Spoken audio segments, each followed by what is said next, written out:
നമ്മളെ കണ്ണൂർക്കാർക്ക് മാത്രല്ല കേട്ടോ, ഏത് നാട്ടിലുള്ള ആളായാലും നമ്മൾ എവിടെയൊക്കെ ട്രാവൽ ചെയ്ത് കറങ്ങി തിരിഞ്ഞു വന്നാലും നമ്മളെ നാടും വീടും പുഴയൊക്കെ നമ്മുടെ മൈൻഡിൽ എപ്പോഴും ഉള്ളൊരു കാര്യമല്ലേ. ഇന്ന് ഞാൻ എന്റെ നാട് നിങ്ങൾക്ക് കാണിച്ചു തരാം കേട്ടോ. അങ്ങനെ നമ്മൾ എല്ലാരും കൂടെ നേരെ പോയത് പുഴയിലേക്കാട്ടോ. അവിടെ എത്തിയപ്പോ കണ്ട വ്യൂ എന്ത് രസല്ലേ. ആ വഴിയിലൂടെ പോയാല് വെള്ളത്തിൽ ഇറങ്ങാൻ പറ്റൂല എന്നുള്ളതുകൊണ്ട് നമ്മള് പോയ പോലെ തന്നെ തിരിച്ചും നടന്നു. വരുന്ന വഴിക്ക് കൊക്കോക്കായ കണ്ടപ്പോ അത് പറിക്കാൻ വേണ്ടി കൊറേ നേരം നോക്കി. അവസാനം ഒന്ന് പറിക്കാൻ നോക്കിയപ്പോഴോ പച്ചയാണത്രേ പച്ച.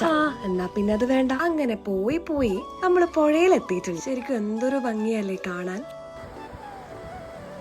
അങ്ങനെ കുറച്ചു നേരം നമ്മൾ വെള്ളത്തിന്റെ സൗണ്ടൊക്കെ കേട്ടിങ്ങനെ നിന്നെങ്കിലും നമ്മൾ പോയ സമയം ചെറുതായി ഒന്ന് പാളിപ്പോയോ എന്നൊരു സംശയം. പിന്നെ ഇവിടുത്തെ വ്യൂ കാണുമ്പം കുറച്ച് വെയിൽ കൊണ്ടാലും കുഴപ്പമില്ല. ഈ നട്ടപ്ര വെയിലത്തും അവിടെ നിന്നൊരു ചേട്ടൻ ചൂണ്ടയിട്ടുകൊണ്ട് നിൽക്കുന്നുണ്ടായിരുന്നു കേട്ടോ. പിന്നെ നീന്താൻ അറിയില്ല എന്നുള്ള ഒറ്റ കാരണത്താല് അധിക നേരം അവിടെ കിടന്ന് ചുറ്റിത്തിരിയാണ്ട് ഞാൻ നേരെ വീട്ടിലോട്ട് പോട്ടെ കേട്ടോ. അപ്പൊ നെക്സ്റ്റ് വീഡിയോയിൽ കാണാം.